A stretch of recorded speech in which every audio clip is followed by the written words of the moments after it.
Hello, everybody. My name's Russell Rucker. I just want to introduce myself for a few minutes here and explain who I am and what this channel is about. You know, I've spent most of my life in the study of the Constitution. I love the Constitution. I believe in it.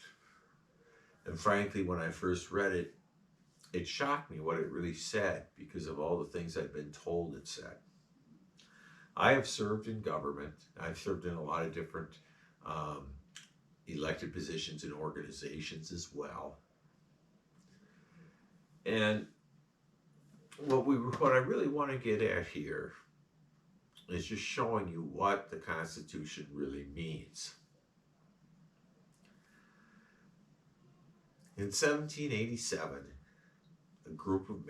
this group of men behind me on these panels, and Pinckney over there in the colorful coat, came to the convention with the Pinckney Plan. Madison here had the Virginia Plan. Laterson Patterson came with a New Jersey Plan. Here you have Ben Franklin, Alexander Hamilton. You have President Washington, president of the convention at this time, standing up looking over. You have the financier of the revolution, Robert Morris, seated. Above him is Supreme Court Justice James Wilson, the future Supreme Court Justice.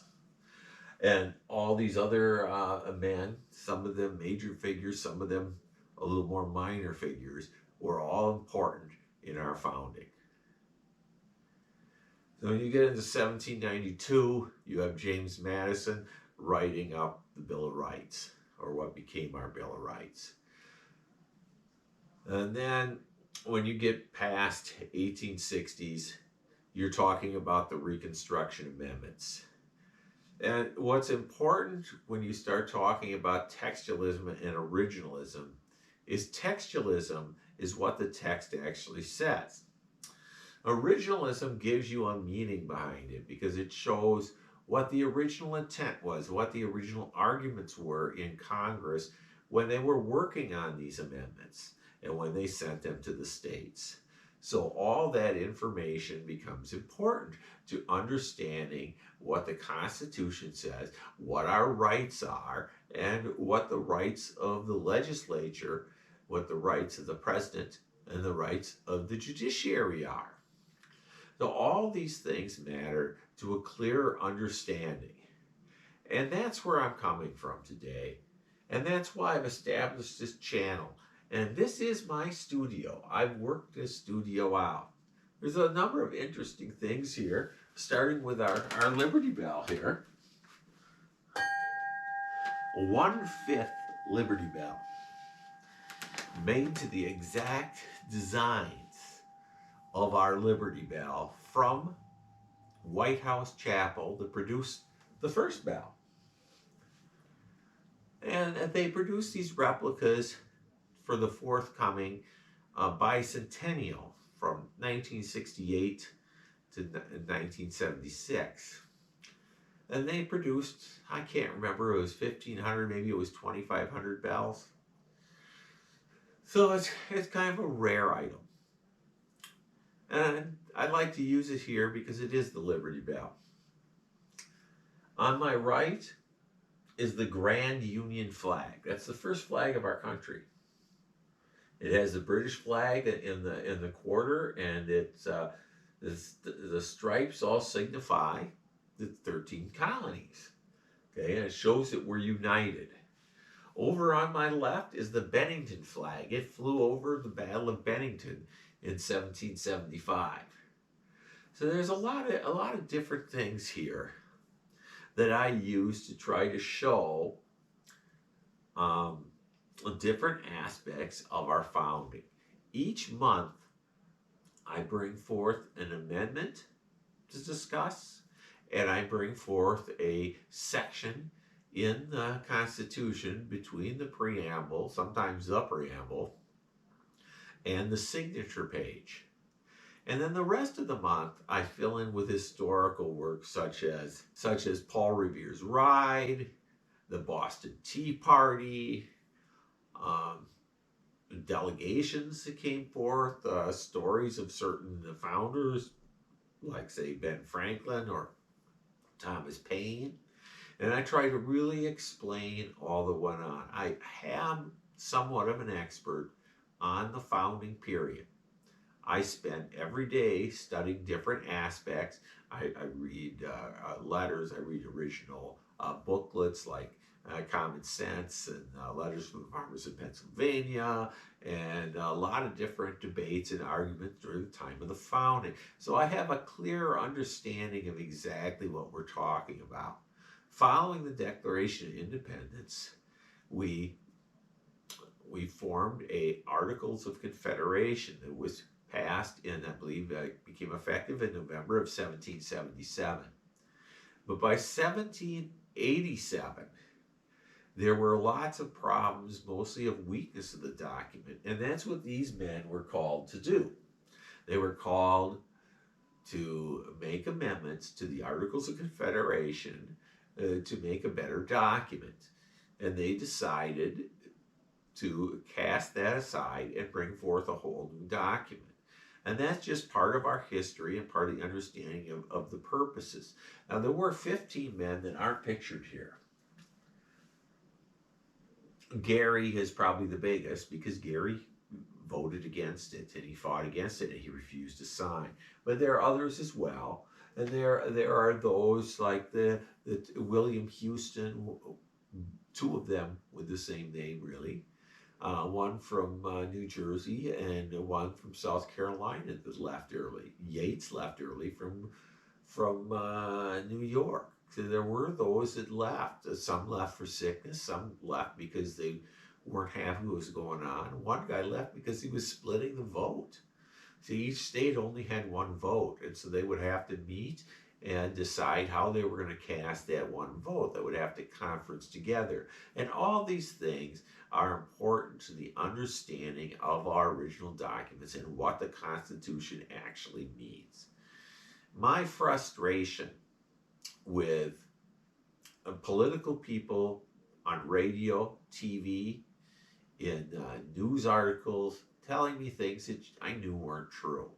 Because I have read and studied it, and it was bothering me that it was getting into the general public's foundation of what the document really means. And so that's why I've done this channel. Now, it's important to me. Years ago, I began writing and trying to be in response of some of these things that I saw written. And I produced this book. It's called Textualism and Originalism in Our Constitutional Republic. And it goes through the document in red and then explains exactly what it means. And I went through this. I put the biographies in back. And I decided that, there really isn't enough foundation here to explain it in detail enough and to show the process of how we got where we were and the historical aspects.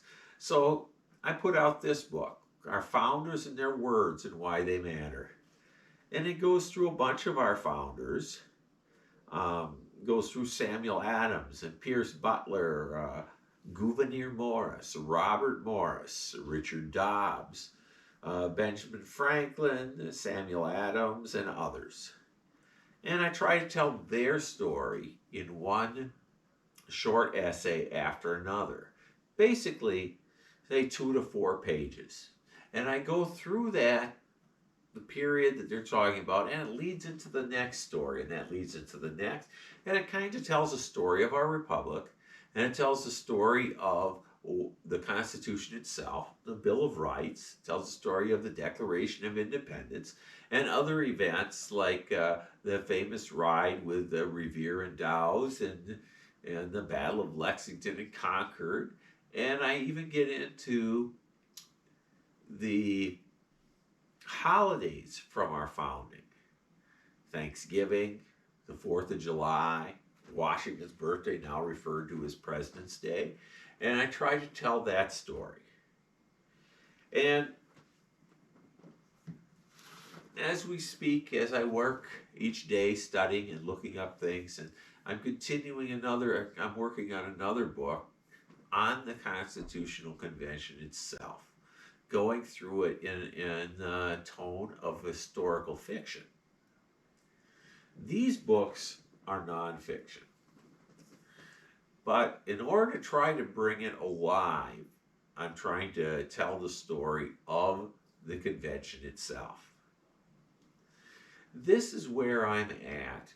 I want you to understand what our Constitution meant, why they did what they did, why they took the turn they did, and the decisions they made. As these are all important to an understanding of our original documents. So much so that why we boycotted Boston. Different things that went on. The fighting in the South and the Southern strategy by England to take over and to take over the colonies one after another, kind of like what they referred to 50 years ago as the domino theory. So I just want you to understand this, and I hope that you'll stick around. I hope that you'll subscribe to my channel, and we'll talk about different things. You can always get back to me through my Facebook page, my group page, Textualism and Originalism, Friends of Textualism and Originalism. And I set up Friends of so that my readers could converse back with me and to ask me questions about what I had written, and so we could discuss things. But it turned into a much bigger thing than that, and we're discussing generally overall the Constitution, the constitutional theory, and there's a lot of different varying opinions in there, but the one thing that's important is we don't allow politics in there. We don't allow it to get into a food fight and a big fight. Okay? So I have that, the books, and the YouTube channel, and I'm working to show why it's important and what's important. And I hope you'll continue to join me on the next Constitutional Talk. Thank you for your time. I greatly appreciate it. You have a good day now.